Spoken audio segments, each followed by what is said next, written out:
Okay, let's dive right into this explainer. Today, we are completely bypassing the endless, boring financial theory. We're skipping the complex jargon, and instead, we're getting radically transparent. We are going to look at a very real 3-month investing journey.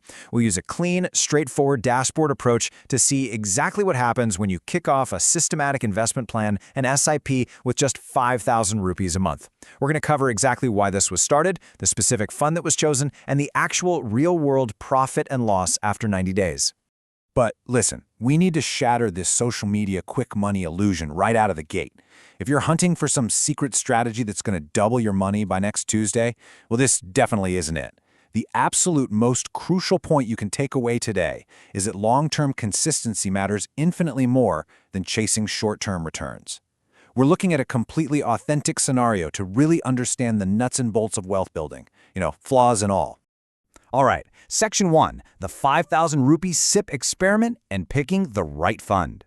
Honestly, one of the absolute biggest hurdles for any new investor is just starting. It's that paralyzing confusion of trying to pick your very first investment. So you might be wondering, why start with just $5,000? Well, a massive beginner mistake is sitting around waiting until you're earning some huge salary to finally start investing. People always say, oh, I'll invest when I make more money. But the actual data tells a completely different story.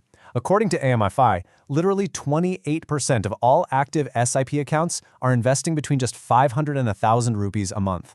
So starting with 5,000 is a fantastic baseline. But honestly, the amount matters way less than the habit itself.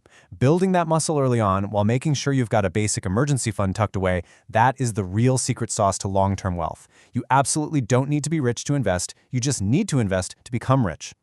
Now, another huge roadblock is figuring out what fund to actually buy. The classic rookie mistake is grabbing 5 or 6 different funds, thinking, hey, more funds means I'm safer, right? Actually, wrong. More funds usually just add messy overlap and unnecessary complexity. The smart reality is so much easier. Just start with one simple Nifty 50 index fund. A Nifty 50 fund automatically tracks India's 50 largest companies across all the major sectors. The diversification is already built in. By choosing this route for our 5,000 rupee experiment, the fees stay incredibly low, we totally remove the risk of picking a bad fund manager, and the whole strategy stays beautifully simple. Moving right along to Section 2, my real 3-month portfolio. We are now going to open up a radically transparent empirical log of a brand new portfolio. We'll look at the exact schedule, the actual cash deployed, and, yep, a very real-world mistake that happened along the way. Okay, so the initial goal was super simple. Invest 5,000 rupees a month for 3 months. Basic math, right? That should be 15,000 total. In January, the 5,000 went in flawlessly at a net asset value, or NAV, of 50 rupees. But then, February hit. A real-life emergency repair popped up out of nowhere. The investor actually had to pause the SIP entirely, meaning 0 rupees were deployed. Then in March, things stabilized. They got back on track and deployed the next 5,000 at an NAV of 52. So, because of that unexpected hiccup in February, only 10,000 was actually put to work in the market over those 3 months, not the planned 15,000.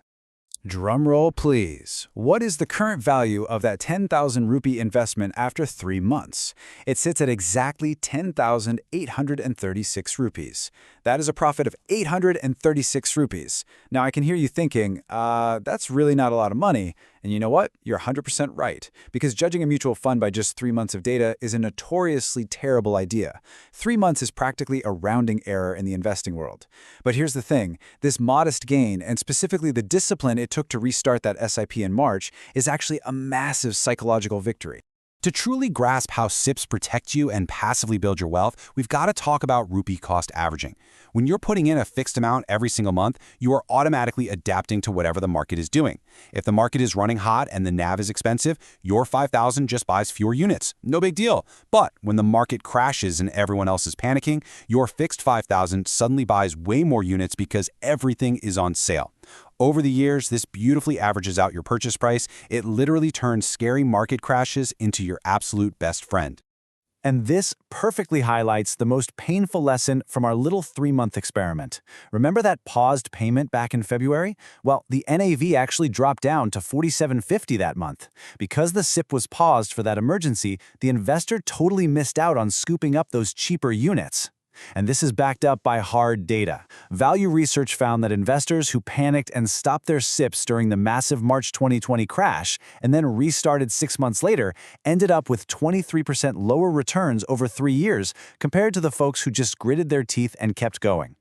Pausing during a drop is quite literally the enemy of compounding. You simply have to stay invested during the dips. Let's jump to Section 3, the invisible compounding phase. Let's zoom out and see how this actually builds over the long term, because right now, this portfolio is squarely stuck in this exact phase. For the first few months, or honestly even the first couple of years, the compounding effect is basically invisible. Like we saw an €836 profit. Even if you run a €2,000 SIP for 14 straight months, you might only see a couple thousand in gains. Visually, it looks incredibly unimpressive. But getting your head around this is vital. The early years are strictly 100% about habit formation. They're absolutely not about visible wealth creation.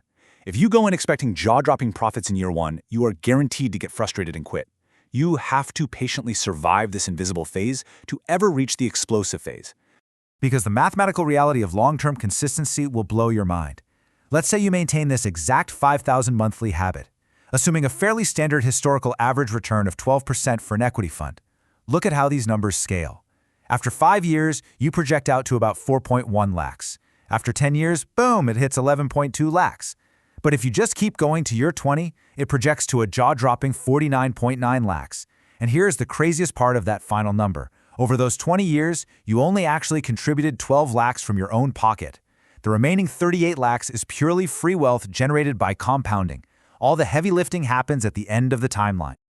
All right, wrapping things up with Section 4, Crucial Lessons for Beginners. Distilling everything we've uncovered from this authentic 3-month snapshot and the hard data behind it, here are your actionable takeaways. First off, just start small. You do not need a massive income. Start with exactly what you have right now, even if it's 500 or 5,000 rupees. Second, ditch the complexity. Stick to one simple Nifty 50 index fund for broad, low-cost exposure to the market. Third, and I cannot stress this enough, never, ever pause your SIP during a market crash. That is exactly when the market is on clearance. Fourth, consistency will always be trying to chase flashy short-term returns. And finally, for your own sanity, review your portfolio annually, not daily. Obsessing over it every 24 hours is a one-way ticket to making emotional, highly reactive mistakes.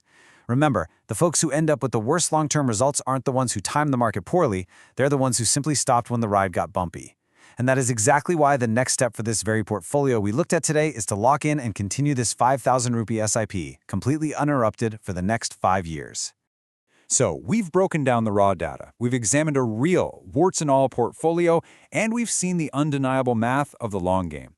It is finally time to stop endlessly researching and start actually executing. So I want to leave you with one final question to kickstart your own journey.